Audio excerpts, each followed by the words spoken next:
पुनरुत्थानाच्या भक्तीमध्ये तुम्हा सर्वांचं स्वागत असो. स्तोत्रकर्ता आपल्या स्तोत्रामध्ये असं म्हणतो, परमेश्वराचा धन्यवाद मी सर्वदा करेन, माझ्या मुखात त्याचे स्तवन सतत असेल. आपण प्रार्थना करूया.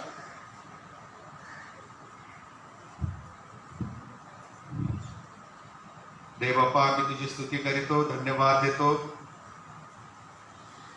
आज या प्रभुवारी ज्या दिवशी तुझा पुत्र प्रभू श्री ख्रिस्त मरणातून पुन्हा जिवंत झाला आणि आजचा काय तो आम्हामध्ये राहून आम्हाला आमच्या ऐहिक जीवनामध्ये आणि आध्यात्मिक जीवनामध्ये चालवत आहे, मार्गदर्शन करत आहे, त्याबद्दल आम्ही स्तुती करीतो.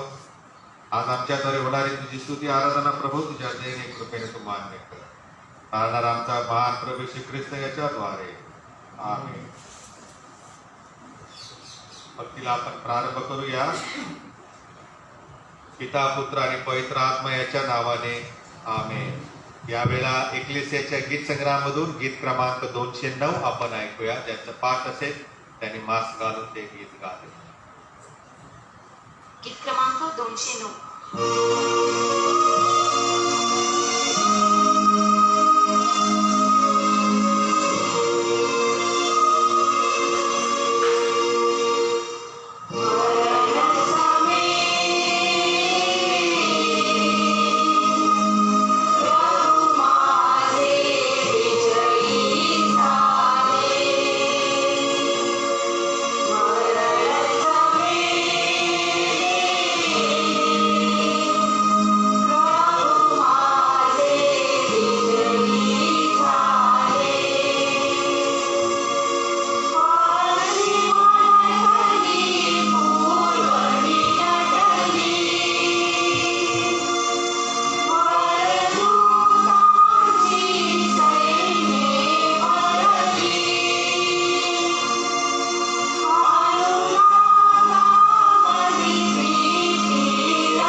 प्रार्थना करूया.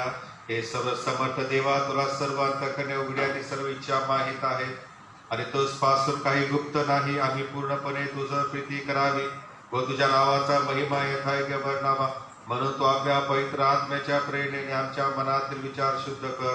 आमचा प्रभू ख्रिस्त याच्याद्वारे आमेन.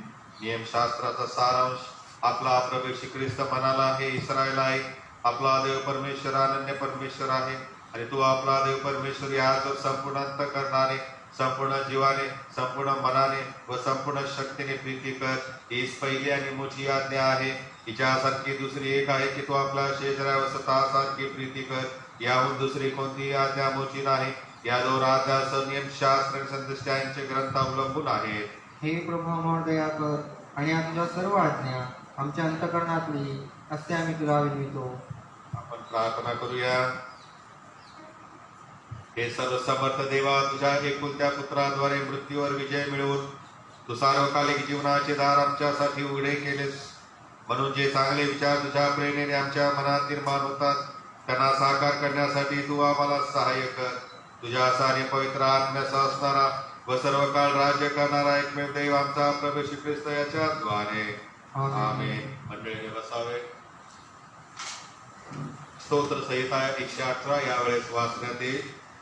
त्यानंतर नेमलेले शास्त्र पाठाचं आपण वाचन करूया.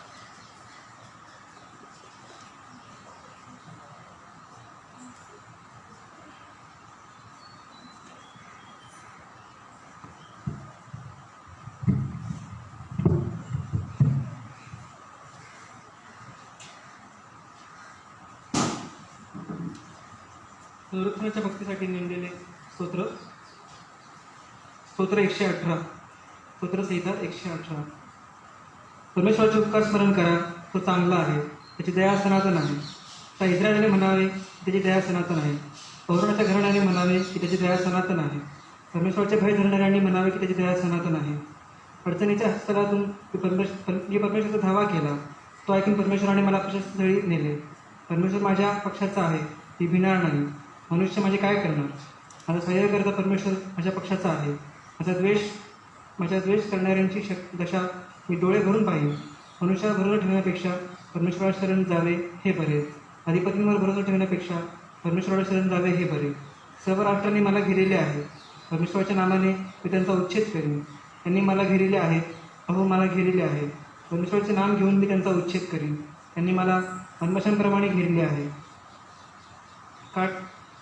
काटचणाच्या आगीप्रमाणे ते विसरून जातील. परमेश्वराच्या नावाने मी त्यांचा उच्छेद करीन. मी पाडावे म्हणून तू मला जोराने धक्का दिला, पण परमेश्वराने मला सावरले.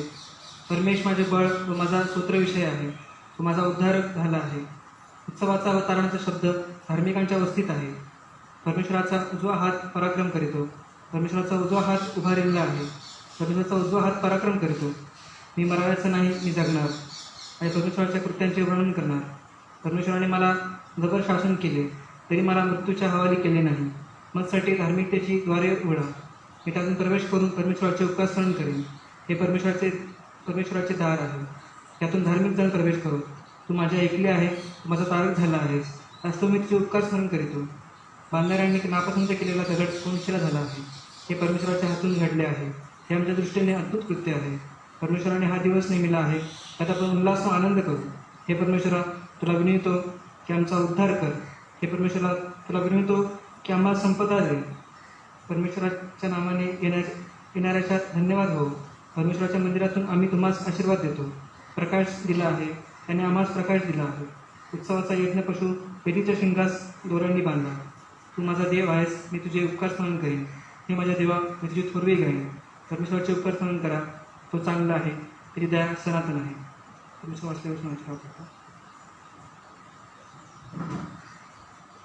यावेळेला मरणासाठी जे शास्त्रपाठ घेतले आहे त्यापैकी पहिलं शास्त्रपाठ जुन्या करारातून घेण्यात आलेलं आहे. निर्गमाचं पुस्तक 15वा अध्याय पहिली 2 वचनं आणि 19 ते 21. त्यानंतर नवीन करारातून दुसरा शास्त्रपाठ करिंदकराचं पहिलं पत्र 15वा अध्याय 1 ते 20. यावेळेस आपण ऐकूया.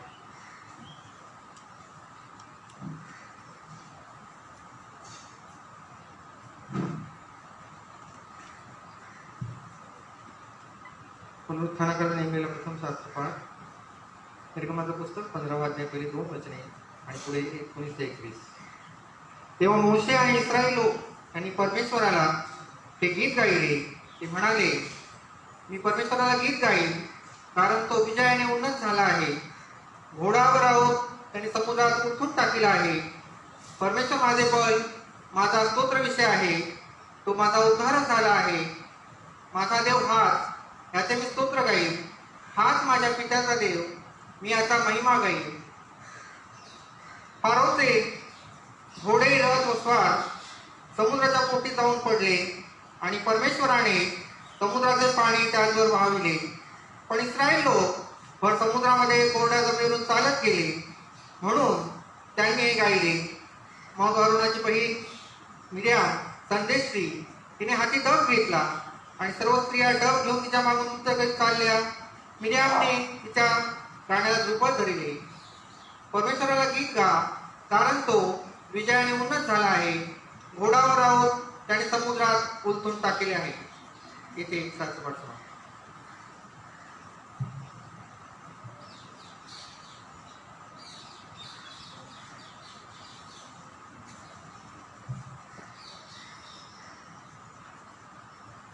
मननासाठी दुसरा शास्त्रपाठ जो घेतलेला आहे, करिंथीकरास पहिले पत्र याचा 15वा अध्याय 1 ते 20 वचने.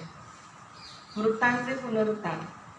बंधुजन हो, जी सुवार्ता मी तुम्हाला सांगितली, जिचा तुम्ही स्वीकार केला, जिच्यात तुम्ही स्थिर राहत आहात, जिच्याद्वारे तुमचे तारण होत आहे, तीच सुवार्ता मी तुम्हास कळवितो. ज्या वचनाने मी तुम्हास ही सुवार्ता सांगितली, त्या वचनानुसार मी तुम्ही दृढ धरली असेल. नसल्यास तुमचा विश्वास व्यर्थ आहे. कारण मला जे सांगण्यात आले ते मी तुम्हाला सांगून टाकले. त्यापैकी मुख्य हे की शास्त्राप्रमाणे ख्रिस्त आमच्या पापांबद्दल मरण पावला, तो पुरला गेला. शास्त्राप्रमाणे तिसऱ्या दिवशी त्याला पुन्हा उठविण्यात आले आणि तो केफाला, मग 12 जणांना दिसला. त्यानंतर तो एकदम 500 पेक्षा अधिक बंधूंना दिसला. त्यातील बहुतेक आजपर्यंत हयात आहेत आणि कित्येक महानिद्रा घेत आहेत. त्यानंतर तो याकोबाला, मग सर्व प्रेषितांना दिसला आणि जणू काय अकाली जन्मलेला जो मी, त्या मलाही सर्वांच्या शेवटी दिसला. कारण प्रेषितात मी कनिष्ठ आहे. प्रेषित म्हणावयास मी योग्य नाही, कारण मी देवाच्या मंडळीचा छळ केला. तरी जो काही मी आहे तो देवाच्या कृपेने आहे, आणि माझ्यावर त्याची जी कृपा झाली आहे ती व्यर्थ झाली नाही. परंतु त्या सर्वांपेक्षा मी अतिशय श्रम केले. ते मी केले असे नाही, तर माझ्याबरोबर असणाऱ्या देवाच्या कृपेने केले. सारांश, मी असो किंवा ते असो, आम्ही अशीच घोषणा करीतो आणि तुम्ही असाच विश्वास धरला. आता ख्रिस्त मेलेल्यातून उठविला गेला आहे अशी त्याच्याविषयी घोषणा होत आहे. तर मेलेल्यांचे पुनरुत्थान नाही असे मी तुमच्यापैकी कित्येक जण म्हणतात, हे कसे? जर मेलेल्यांचे पुनरुत्थान नाही तर ख्रिस्त उठविला गेला नाही, आणि ख्रिस्त उठविला गेला नाही तर आमची घोषणा व्यर्थ व तुमचा विश्वासही व्यर्थ, आणि आम्ही देवासंबंधाने खोटे साक्ष असे ठरलो. कारण देवासंबंधाने आम्ही अशी साक्ष दिली की त्याने ख्रिस्ताला उठविले, पण मेलेले उठविले जात नाहीत, तर मग त्याने त्याला उठविले नाही. कारण मेलेले उठविले जात नसतील तर ख्रिस्तही उठविला गेला नाही, आणि ख्रिस्त उठविला गेला नसेल तर तुमचा विश्वास निष्फळ, तुम्ही अजून आपल्या पापातच आहात. आणि ख्रिस्तामध्ये जे महानिद्रा घेत आहेत त्यांचाही नाश झाला आहे. आपण या आयुष्यात ख्रिस्तावर केवळ आशा ठेवणारे असलो तर मग सर्व माणसांपेक्षा आपण लाचार आहोत. तरी पण ख्रिस्त मेलेल्यातून उठविला गेला आहेच. तो महानिद्रा घेणाऱ्यातले प्रथम फळ असा आहे. देवापासलेली वचने आपणासाठी आशीर्वाद. यावेळेला आपण उभे राहूया.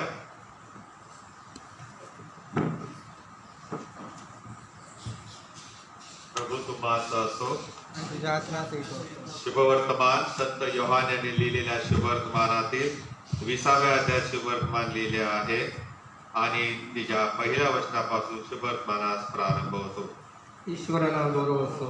आठवड्याच्या पहिल्या दिवशी पहाटे अंधार असताना मरिया मग्दाल्या कबरेजवळ आली आणि कबरेपासून 2 काढलेले असे तिने पाहिले. यास तो शिमोन पेत्र व ज्याच्यावर येशूची प्रीती होती असा दुसरा शिष्य यांच्याकडे धावत येऊन ती त्यास म्हणाली, त्यांनी प्रभूला कबरेतून नेले व त्याला कोठे ठेवले आम्हाला ठाऊक नाही. यावरून पेत्र आणि तो दुसरा शिष्य निघून कबरेकडे जावयास निघाले. तेव्हा ते दोघे बरोबर धावले.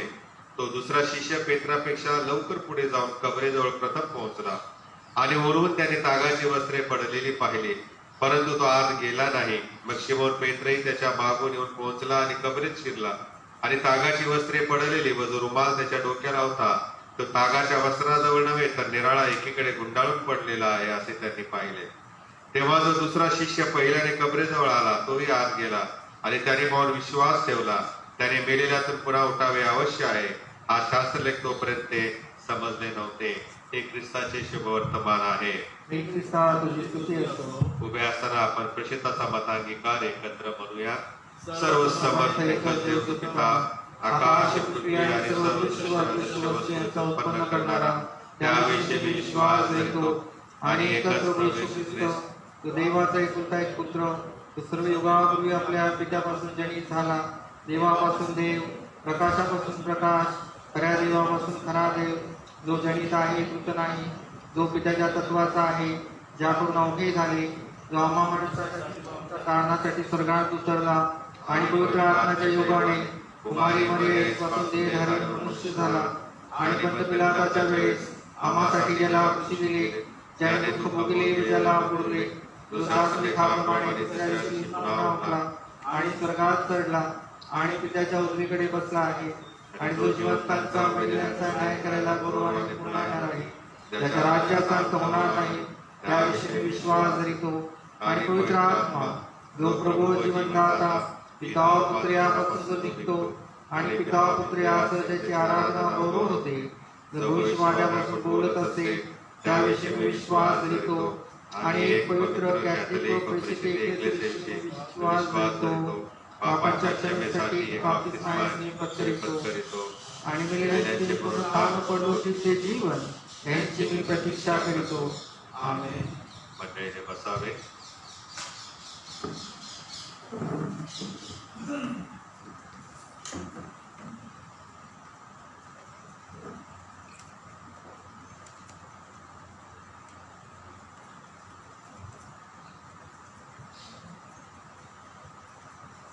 देवाच्या वचनाकडे आपण लक्ष देऊया. आपण प्रार्थना करू. स्वर्गीय प्रभू, ही वेळ तू आम्हाला दिलेली आहेस पुनरुत्थित ख्रिस्ताबद्दल आणि त्याद्वारे मिळणाऱ्या लाभाबद्दल प्रभू आम्ही मनचिंतन करत असताना तू आम्हाला कृपापूर्वक समजदार अंतःकरण दे. देही विचार देही चिंता आम्हापासून दूर ठेव प्रभू आणि एक मनाने एक चित्ताने आम्ही तुझ्या वचनाचं मनचिंतन करावशी कृपा आम्हावर देऊ दे. कारणाचा प्रभू येशू ख्रिस्ताच्या द्वारे. आमेन. संपूर्ण जगाच्या मानवजातीच्या इतिहासामध्ये सर्वात महत्वाची घटना घडली असेल ती कोणती, तर देवाला पापाबद्दल स्वतःच्या जीवाची खंडणी भरून देण्याचं प्रभू श्री ख्रिस्तानं वधस्तंभावर केलेलं महान कार्य. जेव्हा येशूने मरणापूर्वी वधस्तंभावर मोठ्याने आवळी मारली पूर्ण झाले आहे, तेव्हा तो ही आवळी सर्व सृष्टीला सांगत होता. त्यामागे त्याचा उद्देश हा होता की पूर्ण झाले आहे म्हणजे मानवाच्या तारणाची योजना पूर्ण करण्यासाठी मला देवाने भूतली पाठवलं. त्या वधस्तंभावरती मी मृत्यू पावून माणसांच्या साठी माझा प्राण देऊन माणसांना शुद्धता मिळावी, पापाची क्षमा मिळावी म्हणून माझं पवित्र रक्त सांडून त्यांना तारण देण्याचं जे महान कार्य मी करण्यासाठी आलो होतो, ते कार्य आज वधस्तंभावरती पूर्ण झाले आहे असे येशू ख्रिस्ताने मोठ्याने सर्व सृष्टीला सांगितलेलं आहे. आणि ज्या वेळेला प्रभू श्री ख्रिस्ताने वधस्तंभावरून ही आवळी ठोकली त्यावेळेला असं झालेलं आहे की निसर्गामध्ये चमत्कार घडले, खडक फुटले आणि असं म्हटलेलं आहे थडी उघडली आणि परम पवित्र स्थानामध्ये जो 6 इंच जाड असलेला पडदा होता, तो पडदा देवाने वरपासून खालपर्यंत दुभागलेला आहे. आणि मानवांना पातकांसाठी त्यांची पापे परमेश्वरासमोर सादर करण्याचं जे महान कार्य याजक करत होते, ती याजकीय सेवा परमेश्वराने लोकांना त्यांच्याद्वारे स्वतःकडे अर्पण घेऊन येण्याची जी होती ती बंद केली. आणि पडदा मधोमध दुभात्याच्या द्वारे देवाने हे प्रदर्शित केलं, जगाला दाखवून दिलं की येथून पुढे आता तुम्ही मला सरळ सरळ मला हाक मारू शकता आणि तुम्ही तुमच्या पापांची कबुली मजकरे करू शकता. आता तुमच्यामध्ये आणि माझ्यामध्ये कोणता मध्यस्थ नाही. तुमच्यामध्ये आणि माझ्यामध्ये आता कुठल्याही अर्पणाची गरज नाही. कारण अर्पण जे करायचं होतं ते माझा पुत्र प्रभू श्री ख्रिस्त याने वधस्तंभावरती सगळ्या मानवांसाठी एकदा सर्व पापांसाठी महान बलिदान केलेलं आहे. आणि म्हणून प्रियानो, जे प्रभू श्री ख्रिस्तावर विश्वास ठेवतात आणि त्या देवाची मुले होण्याचा ज्यांना अधिकार मिळालेला आहे, ते आता मंदिरामध्ये अर्पण आणत नाहीत, कोकरू कापत नाहीत, पशु पक्षी कापत नाहीत, रक्त शिंपडत नाहीत देवीवर, तर ते महान कार्य प्रभू येशू ख्रिस्ताने वधस्तंभावरती केलेलं आहे. आणि आता आम्ही सरळ डायरेक्ट परमेश्वराजवळ प्रार्थना करू शकतो, याचना करू शकतो. करिंथकराच्या पत्राकडे मी तुम्हाला देत आहे, जे इतक्यात वाचलेलं आहे. करिंथकराचं पहिलं पत्र 15वा अध्याय आणि 14व्या वचनामध्ये असं म्हटलेलं आहे, ख्रिस्त उठवला गेला नाही तर आमची घोषणा व्यर्थ व तुमचा विश्वासही व्यर्थ आहे. पण प्रभू येशू ख्रिस्त पुनरुत्थित झाला ह्या गोष्टीवरती अनेक लोक त्या काळामध्ये विश्वास ठेवत नव्हते. किंबहुना ज्या सकाळी ज्या पहाटे प्रभू येशू ख्रिस्त पुनरुत्थित झाला, मरिया मग्दलिया आणि इतर स्त्रिया आणि शिष्य वर्गाला त्याने जे दर्शन दिलेलं आहे आणि मग शिपायांनी जाऊन सांगितलं आपल्या अधिकाऱ्यांना की अशी अशी घटना घडलेली, आम्ही मरणप्राय पडलो, मोठा भूमिकंप झाला आणि धोंड आपोआप सरकली आणि त्यामधून येशू ख्रिस्त गायब झाला, आम्हाला दिसला नाही. तेव्हा अधिकाऱ्यांनी सांगितलं की आता तुम्हाला मोठी शासन आहे, कारण रोमन सरकारमध्ये जर ड्युटीवर असताना झोपला तर त्याला मृत्यूदंडाची शिक्षा दिली जात असे. आणि मग कुठल्या सैनिकाला किंवा पहारेकऱ्याला ती मृत्यूदंडाची शिक्षा आवडेल. आणि म्हणून ती टाळण्यासाठी मग त्याने आपसात असं ठरवलं आणि तुम्ही लोकांना जाऊन सांगा, लोकांच्या मध्ये ही अफवा पसरवा की येशूचे शिष्य रात्री आले आणि त्यांनी त्याचं शरीर चोरून नेलं. त्यामुळे अनेक शतकानुशतक हीच अफवा मंडळांच्या मध्ये जगामध्ये पसरली आणि त्यामुळे बरेच लोक विश्वास ठेवत नव्हते. आणि म्हणून संत पाऊल या करिंथकराच्या पत्रामध्ये तो लिहित आहे, कारण या ठिकाणी पण काही लोक असे होते की जे प्रभूच्या पुनरुत्थानावरती विश्वास ठेवत नव्हते. आणि म्हणून तो त्यांना असं लिहित आहे 14व्या वचनामध्ये की ख्रिस्त जर उठवला गेला नाही तर आमची घोषणा व्यर्थ आहे आणि तुमचा विश्वासही व्यर्थ आहे. मग कशाला विश्वास ठेवायचा त्या देवावर? कारण मग आमचा देव इतर देवांसारखा एक होणार, आमचा धर्म इतर धर्मांच्या बरोबरीला येणार. परंतु विश्वासामध्ये हा फरक आहे की प्रभू येशू ख्रिस्त मेला आणि तो तिसऱ्या दिवशी पुन्हा उठला. जर ख्रिस्त मरणातून उठवला गेला नाही तर आमचा संदेश व्यर्थ आहे आणि तुमचा विश्वास व्यर्थ आहे. आम्ही सुद्धा देवाविषयीचे खोटे साक्षीदार मग ठरू. आणि जर देवाने ख्रिस्ताला मेलेल्यातून उठवले नाही तर मेलेले मरणातून उठवले जात नाही. आणि जर मृतांना उठवले जात नाही तर ख्रिस्ताला देखील मरणातून उठवण्यात आले नाही. आणि जर येशू ख्रिस्त मरणामधून उठवला गेला नाही तर तुमचा विश्वास व्यर्थ आहे आणि तुम्ही अजून सुद्धा पापातच आहात, कारण मग तुम्हाला मुक्तीच मिळाली नाही. मुक्तीच मिळाली नाही. आमची पातके येशूने स्वतःवर घेतली आणि तो मरण पावला, संपलं त्या ठिकाणी. पुढे काय? हा मोठा प्रश्नचिन्ह आहे. पातकांची क्षमा मिळाली, पुढे काय? जर येशू ख्रिस्त पुनरुत्थित झाला नसता तर मरणानंतर आम्हाला जीवन आहे हे कळालंच नसतं. आम्ही मरणातून पुन्हा एक दिवशी उठणार आहे हे देखील आम्हाला कळालं नसतं. आणि म्हणून पुनरुत्थान झालं याला फार महत्व आहे. जर तसं नसतं तर जे ख्रिस्तात मेलेले आहेत त्यांचाही नाश झाला, त्यांना काय आशाच नाही.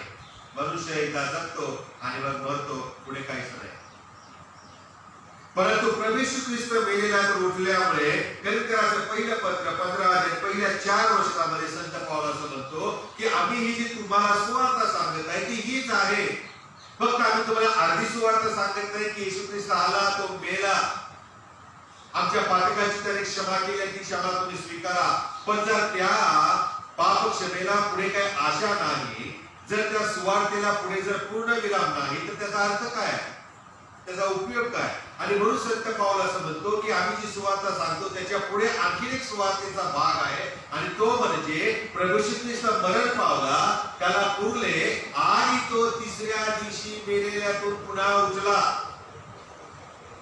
ही सुवार्ता आहे. आणि त्यानंतर फुल स्टॉप येतो, पूर्ण विराम येतो. प्रियानो, आमची पापाची क्षमा मिळाली आणि ख्रिस्ताबरोबर आम्ही गाडले गेलो आणि ख्रिस्ताबरोबर पुन्हा उठवले गेलो यासाठी की जेथे तो आहे तेथे आम्हीही असावे.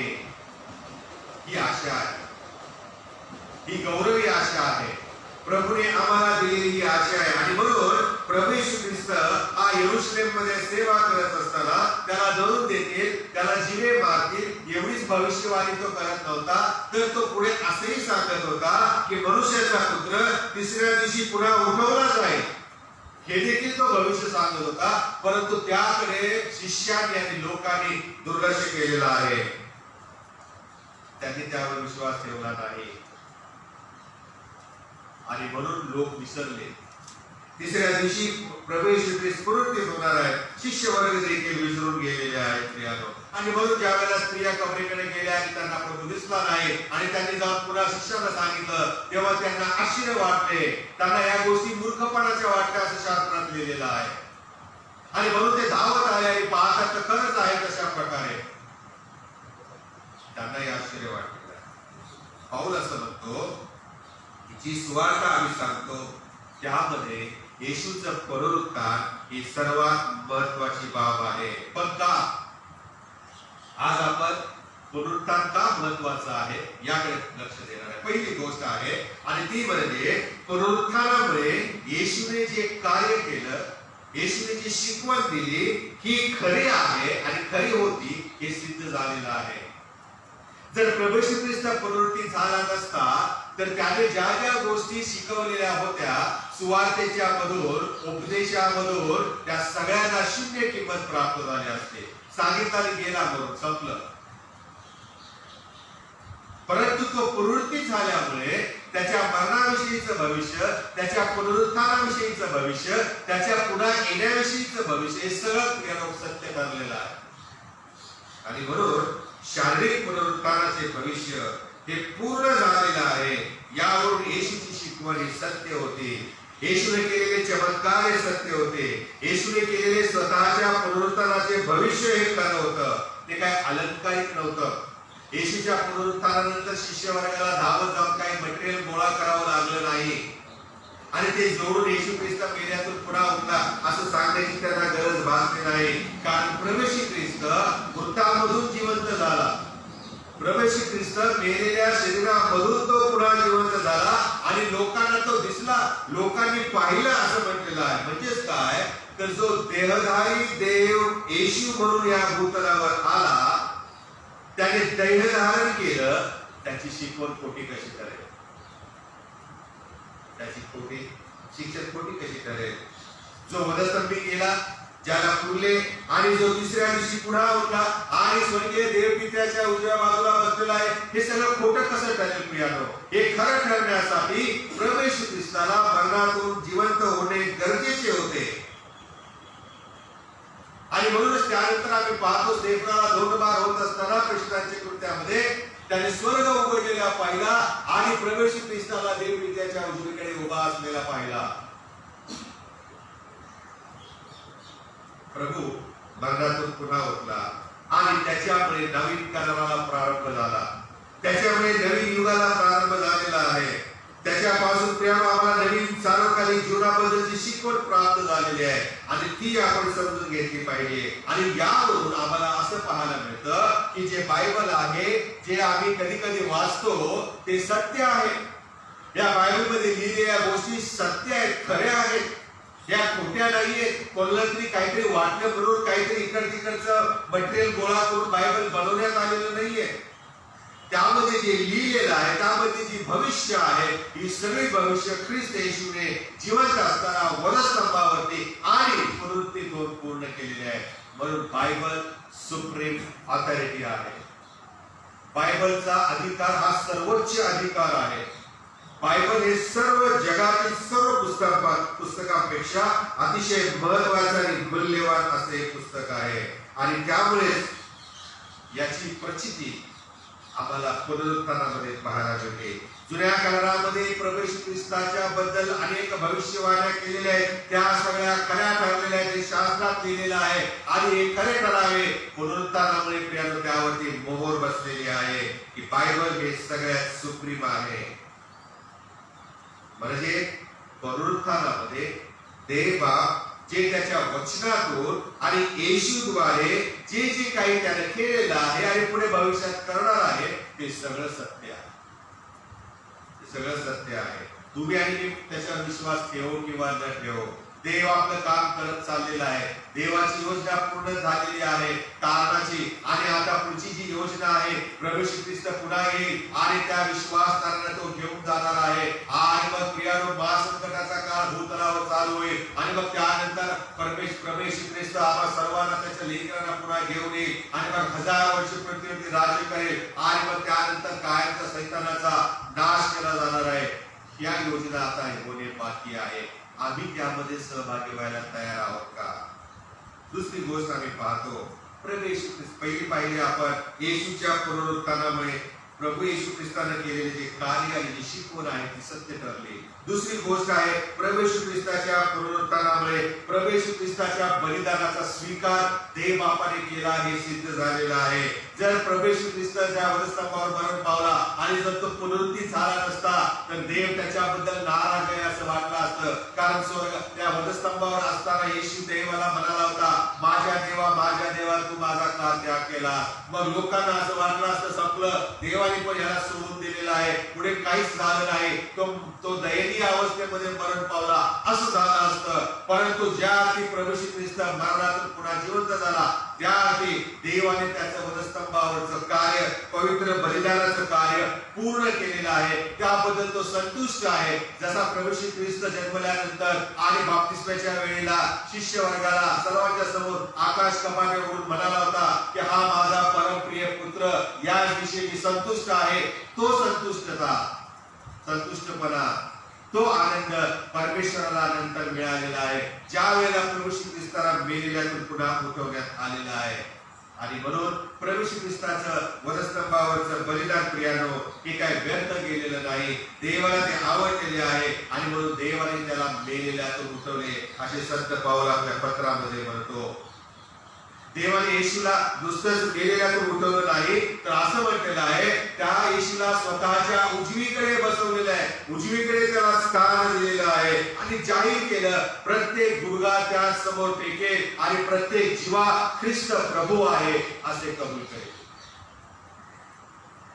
हो प्रियानो, आम्ही गुडघ्यावरती येऊन ख्रिस्त प्रभू आहे हे आपल्या मुखाने कबूल केले आहे का? आपल्याला प्रश्न प्रभू आज करत आहे. या पुनरुत्थानाच्या दिवशी प्रभू आम्हाला प्रश्न करत आहे, आम्ही अशा प्रकारे येशूला गौरव दिलेला आहे का? येशूला आम्ही ओळखलेला आहे का? त्या तो पुनरुत्थित झाला यावर आम्ही विश्वास ठेवलेला आहे का? चर्चने आणि लोकांनी येशू वधस्तंभावर खिळला गेला, आमच्या पापांसाठी तो मरण पावला, आम्हाला तारणाची सुवार्ता दिली, तारणाची आम्हाला देणगी दिलेली आहे एवढंच आम्ही सांगतो, पण पुढचा भाग आम्ही सांगत नाही. म्हणून जगाला गुड फ्रायडे माहित आहे, ईस्टर माहित नाही, पुनरुत्थान माहित नाही. ते कोण सांगणार? तुम्ही आणि मी.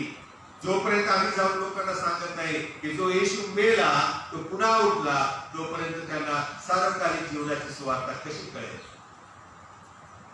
आज चर्च न वाढण्याच्या मागे, आज लोक प्रभूकडे न येण्याच्या मागे हे एक महत्वाचं कारण आहे.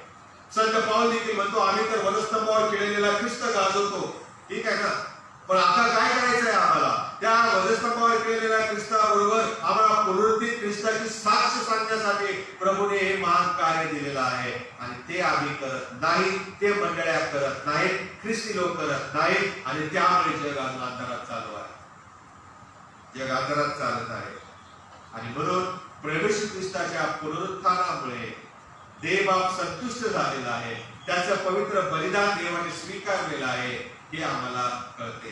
तिसरी गोष्ट आहे, येशूच्या पुनरुत्थानामुळे आमच्या तारणाला पुष्टी मिळाली. म्हणजे प्रभू येशू ख्रिस्त ज्या वधस्तंभावर मरण पावला आणि आम्हाला पातकांची क्षमा दिली, ती पक्की ठरलेली आहे, ती नक्की केलेली आहे. आणि त्यामुळेच त्याला मेलेल्यातून देवाने पुन्हा उठवलेलं आहे हे खात्रीपूर्वक आम्ही सांगू शकतो. आणि म्हणून आम्ही त्या वधस्तंभावर विश्वास ठेवू शकतो की माझ्या पापांसाठी येशू ख्रिस्त वधस्तंभावर मरण पावलेला आहे. मला मिळणारी शिक्षा त्याने स्वतःवर घेतली. जिथे मी मरायला पाहिजे होती तिथे तो माझ्या ऐवजी मरण पावला. म्हणून माझे विचार, माझे आचार हे त्या ख्रिस्ताला अनुसरून चालणारे असावे. रोमकारास पत्र 10 अध्याय आणि 9 ते 10 वचनामध्ये जर आम्ही वाचलं तर त्या ठिकाणी संत पाऊल अतिशय सुंदर रीतीने वर्णन करत आहे. पहा बरं, रोमकारास पत्र याचा 10 अध्याय आणि 9 आणि 10 मध्ये असं लिहिलेलं आहे, जर तू आपल्या मुखाने प्रभू येशू प्रभू आहे असे स्वीकारशील आणि देवाने त्याला मेलेल्यातून उठवले असा आपल्या अंतःकरणात विश्वास धरशील तर तुला तारण प्राप्ती होईल. म्हणजे काय की प्रभू येशू ख्रिस्ताने माझ्या पापांची क्षमा त्या ठिकाणी वधस्तंभावर केली, परंतु ती मला मिळण्यासाठी मला काहीतरी करायचं आहे. ती फुकट नाही अशी शिंपडली आणि आम्हाला मिळाली किंवा मिळणार आहे. त्यासाठी ती क्षमा मला मिळण्यासाठी, ते तारण मला प्राप्त होण्यासाठी पहिली गोष्ट मला जर काय करायचं असेल तर मी माझ्या मुखाने येशू प्रभू आहे हे स्वीकारायचं आहे. याचा अर्थ असा की माझ्या जीवनाचा मालक परमेश्वर आहे, तो माझा सर्वस्वी आहे, तो माझा स्वामी आहे, तो माझा गुरु आहे, तो माझा माता आहे, पिता आहे. प्रभू आहे म्हणजे सर्वस्व आहे. हे माझ्या मुखाने मला कबूल करायचं आहे. आणि दुसरी गोष्ट, देवाने त्याला मेलेल्यातून उठवले असा मी अंतःकरणामध्ये विश्वास ठेवला पाहिजे, तर माझं तारण होणार. पुनरुत्थानाविषयी आम्ही वर्षभर ऐकतच नाही, ईस्टर शिवाय, पुनरुत्थानाशिवाय. जो पुनरुत्थित ख्रिस्त आहे तो फार महत्वाचा आहे प्रियानो, कारण तो जिवंत आहे. बेथलेहममध्ये जन्मलेला ख्रिस्त वधस्तंभावर खिळून मरण पावलेला, पण पुनरुत्थित ख्रिस्त जो आहे तो आमच्या सोबत चालतो, राहतो, बोलतो, फिरतो आणि आम्हाला तो घेऊन जायला पुन्हा येणार आहे वैभवाने. या पुनरुत्थित ख्रिस्तावरती आम्ही विश्वास ठेवला पाहिजे. त्याला आम्ही सोबत घेऊन चाललं पाहिजे, वागलं पाहिजे. आमचं बोलणं कसं आहे, आमचं वागणं कसं आहे, आमचं पाहणं कसं आहे, प्रत्येक गोष्ट ही ख्रिस्ताला आवडेल अशी असली पाहिजे. मेलेल्यातून देवाने त्याला ख्रिस्ताला उठवलेला आहे असा विश्वास अंतःकरणात जो धरतो त्याला पातकांची क्षमा. म्हणून येशूचं पुनरुत्थान माझ्या तारणाची पुष्टी देतं. खरोखर माझ्या पातकांसाठी तो मेला, मला तारण प्राप्त करून त्याला दिलेला आहे. चौथी गोष्ट आहे आणि ती म्हणजे येशूचं पुनरुत्थान माझ्या भावी पुनरुत्थानाचं प्रतीक आहे. प्रभू येशूच्या पुनरुत्थानावरून मला खात्री मिळवून दिलेली आहे की जसा प्रभू येशू ख्रिस्त मरणावर विजयी झाला आणि जे त्याचा विश्वास ठेवतात त्यांना देखील एक दिवशी ते मरण पावलेले असतील तरी उठवले जाणार आहे.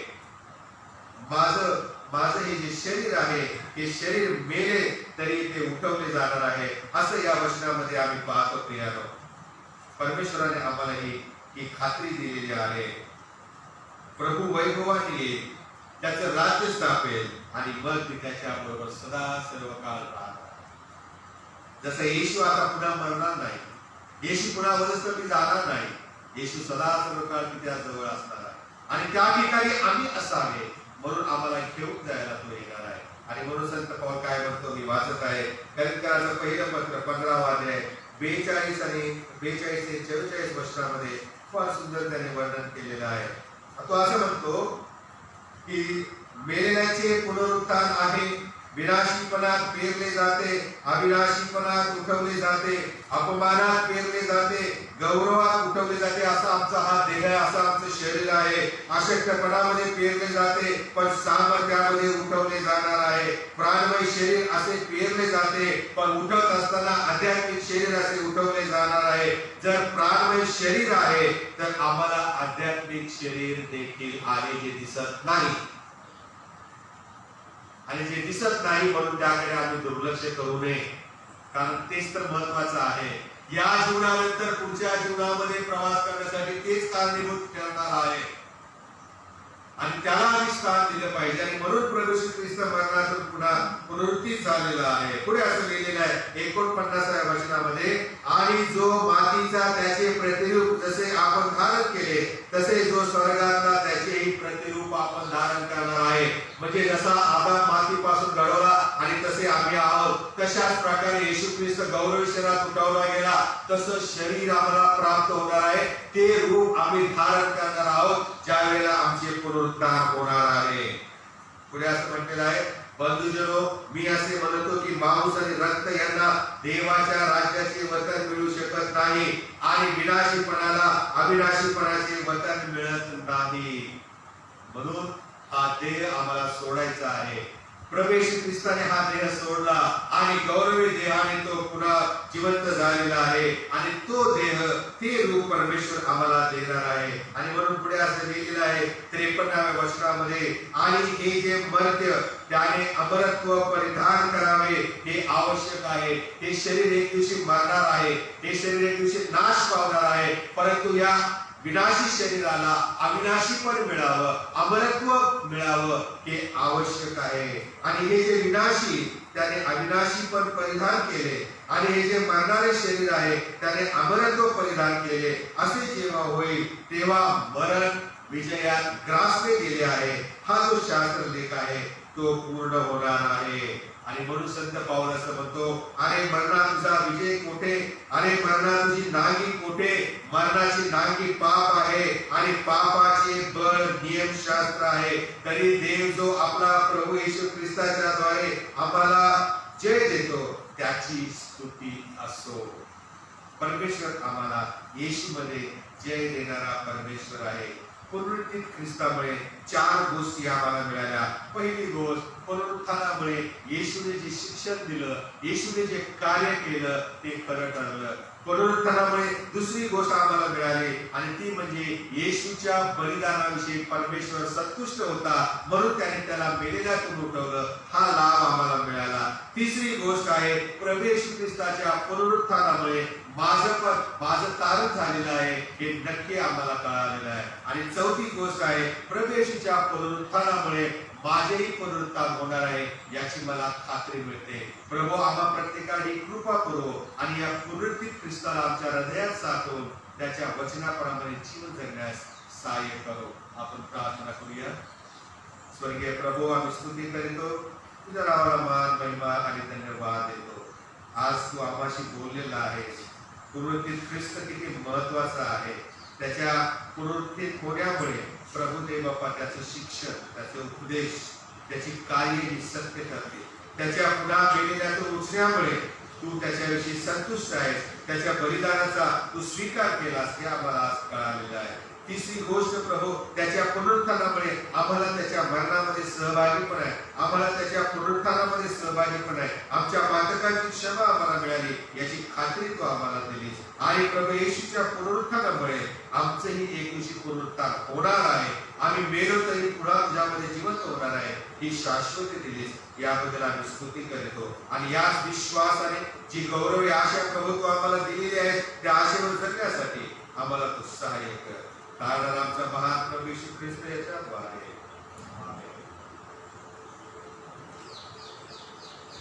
यावेळेला आपण गीत ऐकणार आहोत.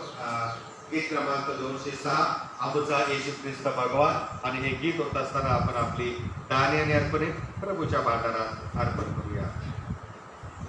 गीत क्रमांक 206.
सत्कार्य प्रभूला सादर करू. आपण प्रार्थना करू. हे जगाच्या निर्माणकर्त्या पवित्र तुझ्या नावाकरिता सर्व काही तुझ्यापासून प्राप्त होते. तुझ्या हातून प्राप्त झालेले आम्ही तुला देत आहोत. हे धर्मदान अर्पणे जी तुझ्या पवित्र मेजावर आम्ही स्वस्थ साजरा करीत आहोत, त्यासहित आम्ही आपल्याला अर्पण तुझ्या सेवेकरिता तुझं प्रताप ईश्वराला सादर करतो. त्याचा तू स्वीकार कर असे आम्ही तुला नम्रपणे विनंतो. हे येशू ख्रिस्त आमचा प्रभू याच्याद्वारे. आमेन. मंडळीने बसावे.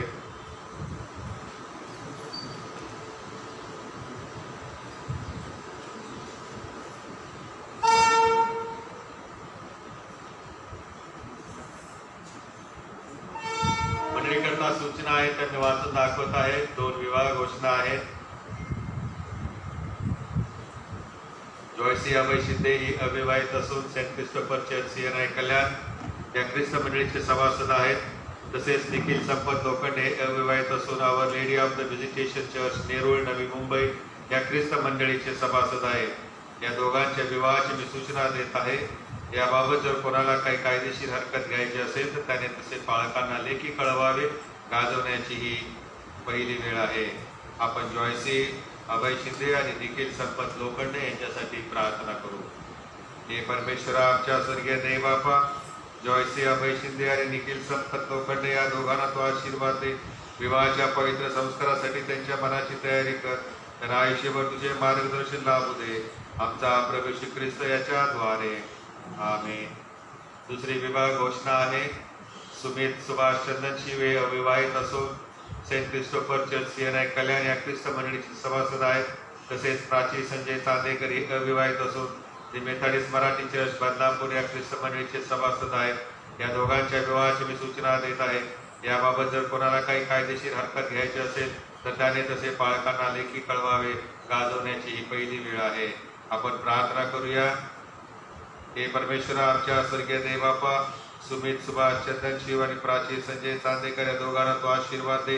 विवाहाच्या पवित्र संस्कारासाठी त्यांच्या मनाची तयारी कर. त्यांना आयुष्यभर तुझे मार्गदर्शन लाभू दे. आमचा प्रभू श्री ख्रिस्त याच्याद्वारे. आमेन.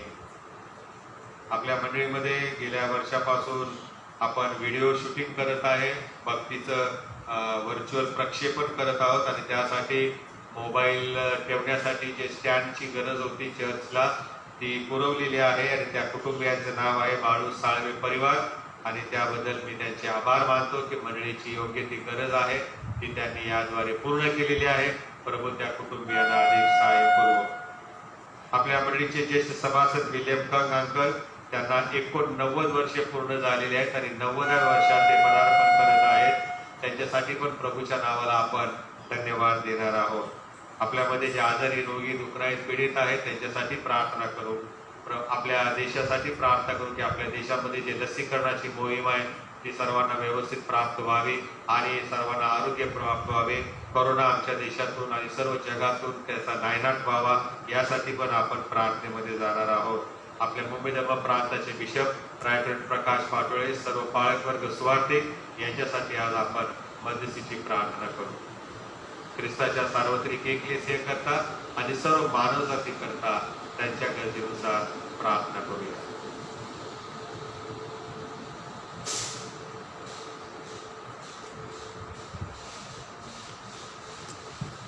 हे सर्वसमर्थ जिवंत ईश्वरा, आम्ही सर्व मानवासाठी प्रार्थना विनंत्या उत्पादस्तुती करावी असे तो आम्हास आपल्या पवित्र प्रेषितांकडून शिकविले आहे.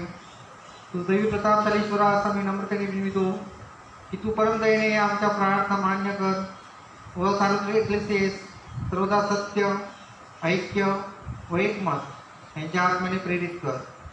जे तुझे पवित्र नाम करतात त्या सर्वांना तुझ्या पवित्र वचनाच्या सत्यार्थाविषयी एकमताचे असून एकीने व दैवी प्रेमाने राहावे असे तू कर.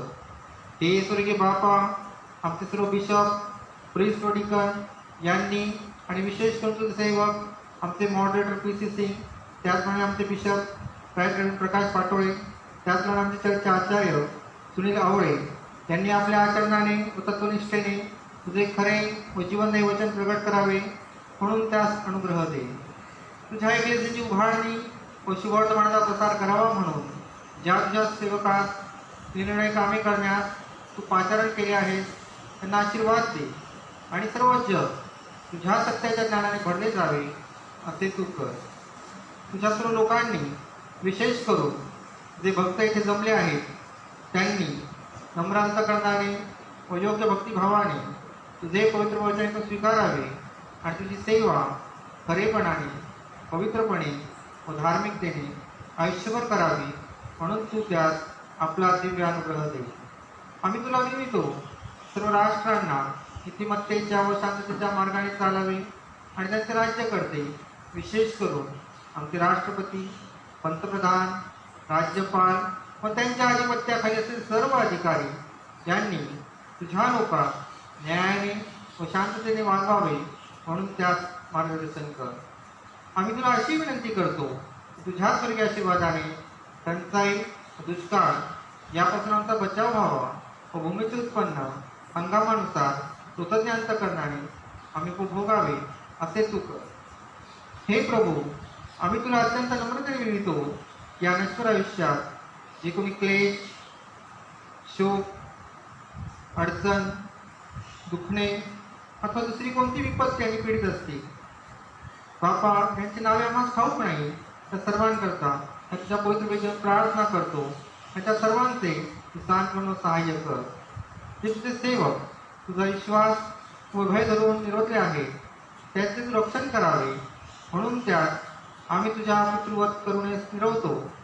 तुझ्या सर्व संतांद्वारे जो अनुग्रह व सद्गुण प्रगट झाले आहेत त्याबद्दल तुझी परमस्तुती करीतो व तुझे आभार मानतो आणि विनवितो की आम्ही त्यांच्याप्रमाणे विश्वासात स्थिर राहून तुझ्या पुत्राज्ञा पाळाव्यात. यासाठी तुझ्या पुत्राच्या रहस्यमय शरीराचे अवयव आहेत त्यांनी व आम्ही शेवटच्या दिवशी तुझ्या स्वर्गीय राज्याचे सहभागी व्हावे.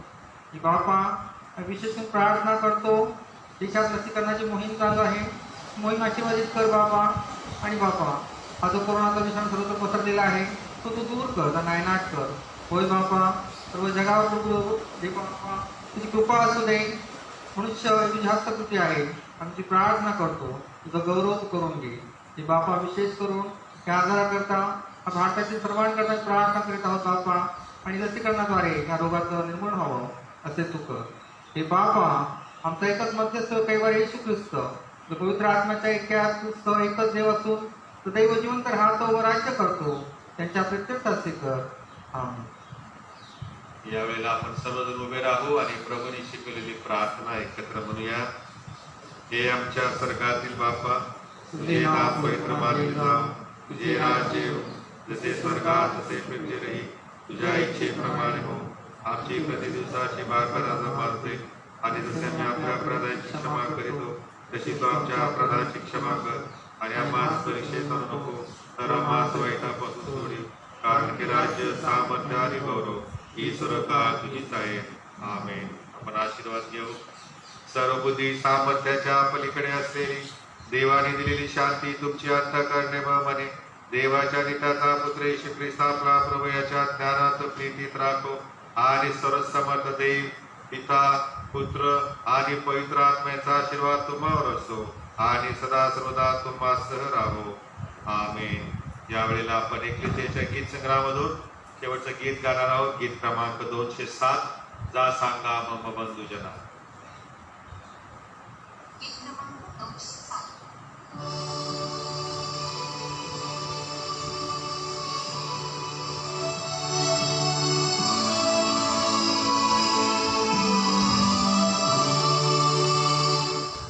जा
आहे, खरोखर उठला आहे, प्रभू उठला आहे. खरोखर उठला आहे. यावेळेला आपण मंगला हे प्रेमला हे गीत ऐकणार. ज्यांना येतं त्यांनी गावं आणि त्यानंतर आपली आजची पुनरुत्थानाची भक्ती आपण समाप्त करूया.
प्रभूवर प्रेम करण्यास व त्याची सेवा करण्यास शांतीने जा.